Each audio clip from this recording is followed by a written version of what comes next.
Spoštovane kolegice, spoštovani kolegi, lepo pozdravljeni. Dovolite mi, da se najprej na kratko predstavim. Sem izredni profesor, dr. Tomaž Grošovnik, višji znanstveni sodelavec na Pedagoški fakulteti Univerze na Primorskem in tudi sodelavec oddelka za filozofijo Filozofske fakultete Univerze v Mariboru. Sem hkrati avtor knjige Etika živali. Pred kratkim je tale publikacija doživela tudi svoj hrvaški prevod. Na tem področju etike živali zdaj delujem približno 9 do 10 let. Sem tudi soavtor nekaj mednarodnih člankov in pa poglavij na to temo. No, s kolegicama iz Osla in iz Innsbrucka pa smo tudi izdali tale zbornik na temo zanikanja zlorabe živali. Toliko o mojem akademskem ozadju. Zdaj dolžan sem iskreno zahvalo kolegom, ki so me povabili kot govorca danes. Zdi se mi zelo pomembno, da na Svetovni dan varstva živali organiziramo takšno debato v hramu demokracije v Državnem svetu. Hkrati pa sem vam dolžan opravičilo, torej ni moj naravni glas, zbolel sem in mi je zelo žal, da ne morem danes biti fizično z vami in potem tudi sodelovati v debati, vendar pa mislim, da bi vas svojo fizično prisotnostjo enostavno tudi preveč ogrožal. Dovolite mi, da začnem kar s svojo predstavitvijo. Skratka, menim, da smo danes tako nekako priča trem velikim izzivom človeštva. Prvi je velika družbena in naraščajoča družbena neenakost, naslednji so podnebne spremembe, no tretji je pa ocean smrti, kot ga imenujem, zloraba živali. Mogoče samo na kratko z vami delim eno spletno stran, ki je, ko sem jo prvič videl pred več kot 10 leti, tudi mene šokirala, in to je spletna stran, ki v živo šteje, simulira število zaklanih živali, ki na letni ravni znaša 70 milijard kopenskih živali. Zdaj, mogoče bi kdo mislil, da so te številke pač seveda veljajo, predvsem za velika gospodarstva, pa ni tako. Tudi v Sloveniji so te številke kar velike, skoraj 40 milijonov zaklanih piščancev na leto. To je praktično eden piščanec na 0,8 sekunde, če bi klali nenehno. Potem čez 300 tisoč prašičev, oziroma na minuto 3/4 en prašič, 123 tisoč glav govedi, skoraj 100 tisoč ovac in 25 tisoč koz, tako da tudi v Sloveniji, kot vidimo, te številke niso zanemarljive. Zdaj, etika živali seveda poskuša misliti ta problem zlorabe živali, ne samo pridelave mesa, ampak nasploh zlorabe živali z različnih vidikov, in te bom danes na kratko predstavil. Zdaj, z utilitarizmom se ne bom toliko ukvarjal, ker predvidevam, da bo tudi kolega dr. Pribac ga predstavil, bi se pa sfokusiral na pravice živali in še posebej potem na kritično animalistiko.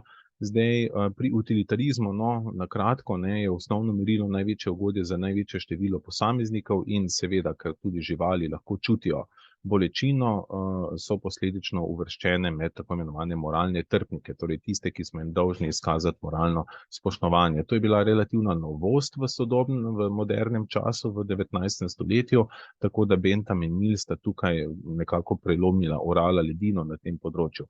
Je pa res, da smo v antiki že bili priča pri Porfiriju ali pa recimo pri Plutarhu tudi seveda vegetarijanstvo in idejam, da je do živali potrebno izkazati neko moralno odgovornost. Tudi pri budizmu, konec koncev.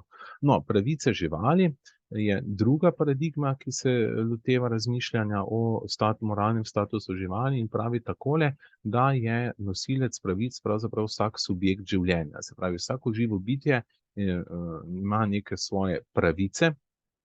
Zdaj, kako lahko k temu pristopimo? Mogoče najbolj tako didaktičen pristop je preko prikaza antropocentrizma, ki mu nasproti stoji oziroma biocentrizem, se pravi nek tradicionalen tradicionalni sistem, antropocentričen, pravi, da smo zgolj ljudje in naši cilji tisti, ki nekaj štejemo, medtem ko je vse ostalo zgolj orodje za dosego naših ciljev, in zaradi tega se antropocentrizem povezuje z tako imenovano instrumentalno oziroma orodno vrednostjo živali. Ne, se pravi, antropocentrično gledanje je tisto, kjer živali zreduciramo na neki instrument, na neko orodje za naše potrebe. No, nasproti tega je ta ideja subjekta življenja, to je zoo ali biocentrizem, kjer pa ima pravzaprav vsako živo bitje neko svojo intrinzično oziroma inherentno ali notranjo vrednost. Ne, se pravi, je nek smoter delovanja, ne pa zgolj sredstvo, kot bi rekel Kant. Ne, se pravi, z nikomer, ki ima neko notranjo vrednost, ne moremo ravnati kot zgolj nekim sredstvom za dosego ciljev, pač pa ga moramo obravnavati kot nekaj vrednega na sebi. Morda si lahko to najlažje predstavljamo na ta način, ne, če imamo recimo stol ima instrumentalno vrednost, kar pomeni, da je tudi zamenljiv, lahko, če se zlomi, ga lahko zamenjam z drugim stolom. Medtem vse, kar ima intrinzično vrednost, ni zamenljivo.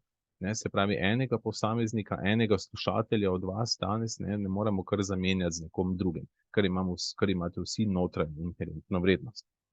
Dobro. Zdaj, pravice živali se tesno povezujejo z kritično animalistiko, morda se zaustavimo najprej pri imenu kritična, to ni kar kritična, da bi kritizirala ali tako. Veste, filozofi smo natančni pri definiciji pojma in kritična teorija kritična animalistika se tukaj navezuje na kritično teorijo, to je pa ena posebna smer filozofskega razmisleka iz sredine prejšnjega stoletja, 40., 50., 60. leta, tako imenovana frankfurtska šola oziroma Theodor Adorno in Max Horkheimer sta bila glavna avtorja, in kritična teorija je bila kritična teorija v tem smislu, da je analizirala ideologije. Ideologije so pa kaj? So pa miselni sistemi, ki omogočajo izkoriščanje. Torej, kritična teorija se ukvarja z analizo predpogojev izkoriščanja, kritična animalistika pa posledično z analizo predpogojev izkoriščanja oziroma zlorabe živali. No, med takimi glavnimi ideologijami, ki vladajo na tem področju, je antropocentrizem, smo ga že omenjali, naslednji je specizem oziroma speciesizem, pojem, ki ga je peljal Ryder v 70. letih in želi opisati diskriminacijo na podlagi vrste. Tako kot imamo seksizem, diskriminacijo na podlagi spola ali pa rasizem, diskriminacijo na podlagi rase, imamo tudi lahko diskriminacijo na podlagi vrste. Primer, psa imamo za domačega ljubljenčka, praktično enako kognitivno zmožnega prašiča, pa zgolj za eno številko v hlevu v intenzivni prašičereji, kjer se lahko premika praktično celo življenje samo par centimetrov naprej ali nazaj ujet v kletko. In to bi bil recimo tak primer neupravičene diskriminacije na podlagi vrste. Še ena ideologija je zelo močna, Melanie Joy jo je prva opisala, nedavno je gostovala v Sloveniji, tale raziskovalka iz Kalifornije. No, karnizem je pa ideologija, ki normalizira uživanje in pridelavo mesa.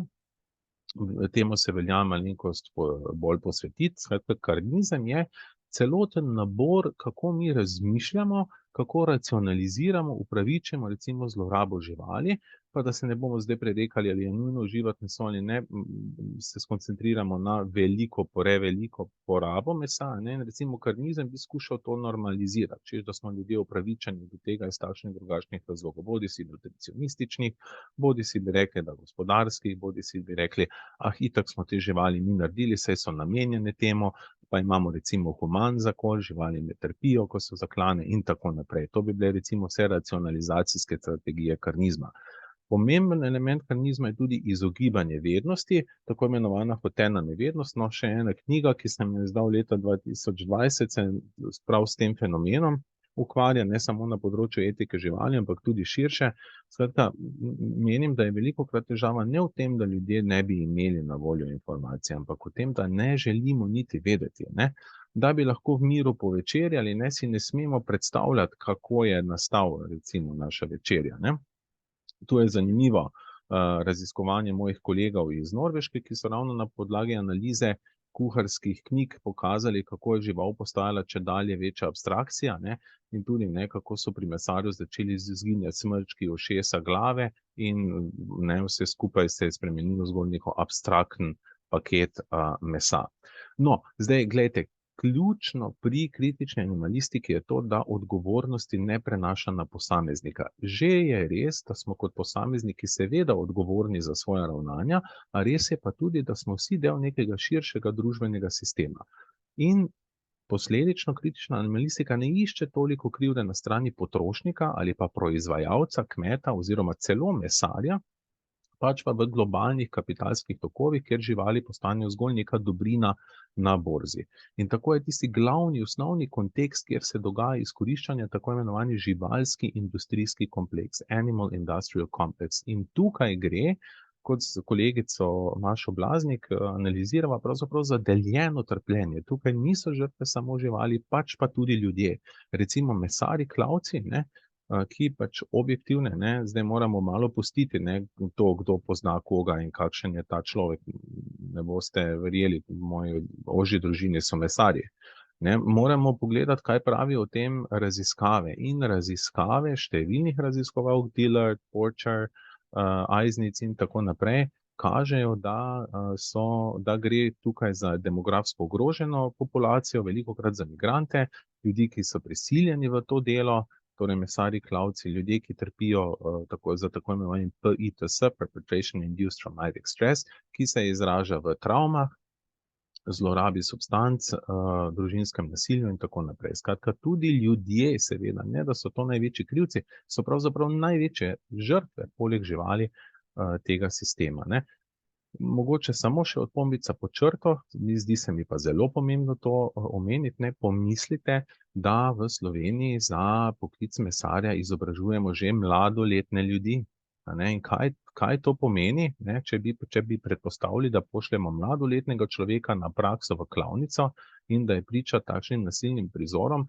Tukaj se meni zastavlja, bom rekel, mogoče celo ne samo moralna, pač pa tudi pravna vprašanja, zato ker na eni strani zakon seveda sankcionira mučenje živali, prepove mučenje mačk, psov in tako naprej, na drugi strani pa očitno ni nič narobe, če otroke ali mladoletne osebe izpostavljamo brutalnim nasiljem oziroma, bog ne da, jih celo spodbujamo, da pri praktičnem pouku kaj takega izvajajo. No, skratka, še enkrat poudarjam, za kritično animalistiko je pomembno, da ne gledamo zgolj na posameznike, ampak na ta celoten sistem, kjer je pravzaprav žival depersonalizirana, instrumentalizirana in postane tako rekoč indeks na borzi. Ne samo, da se ukvarja kritična animalistika z pridelavo mesa in tako, ne, tudi posebna vrsta zloraba je sočutje, industrija sočutja, industrija hišnih ljubljenčkov, ki živijo v nemogočih pogojih, tako imenovani puppy mills, in tudi seveda vzreja določenih pasem za človeške estetske okuse, ki pa tem pasmam škodijo, recimo zaradi brahocefalije, se pravi deformacij lobanje, zato ker so živali brez kupčka, tako rekoč prikupne, seveda pa imajo zaradi tega hude težave. Skratka, tudi to je seveda predmet proučevanja kritične animalistike. Kritična animalistična pedagogika, še je podvrsta kritične animalistike, ukvarja se pa s tem, kako pravzaprav nas šola indoktrinira v to, da na živali gledamo kot na osebke z zgolj instrumentalno vrednostjo. Zdaj, kaj bi lahko bila pa mogoče neka moja, bom rekel, to je pa, gledajte, čisto utopična ideja, ampak se mi zdi pomembno, da jo omenim, ker smo seveda pri zakonodajalcu, tako rekoč, v državnem svetu, v hramu demokracije. Se mi zdi, da je vredno, da tukaj omenim to idejo, ki sem jo sicer slišal od več različnih društev za proti mučenju in za varstvo živali, in to je, ena od rešitev teh sistemskih bi bila vpis v Ustavo Republike Slovenije, da živali ne morejo biti predmet lastnine. Zakaj ne? Zaradi tega, to je moj argument, ki se pravzaprav sklicuje na argumente tistih, ki so argumentirali proti sužnjelastništvu tekom 19. stoletja, zaradi tega, ker je lastnina nekaj, kar je lahko v izključni uporabi in v upravljanju. Recimo, lahko imamo v lasti avto, kar je med nami in med volanom in premikanjem koles zročno posledična vez.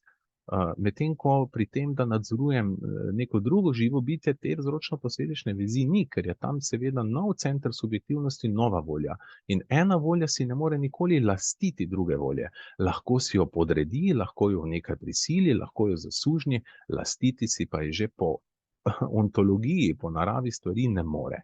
Tako da mislim, da tukaj, ko govorimo, da so živali lastnina, ne, da imajo lastnika, pravzaprav zlorabljamo pojme. Predlagam, da bi lastništvo zamenjali z institucijo skrbništva, kar pa samo po sebi seveda za sabo že prinese neko moralno konotacijo v odnosu do živali. Mislim tudi, da je ta ideja, da ustavo zapis, da živali niso predmet lastnine, zelo jasna, kristalna, vsakemu odraslemu človeku je bolj ali manj jasno, kaj to pomeni in je, bi rekel, neka lučka, ne, nek svetilnik, ne, ki morda kaže pot iz tega oceana smrti, v katerem se nahajamo.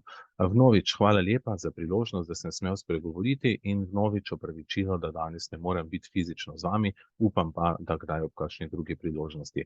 Hvala lepa in nasvidenje.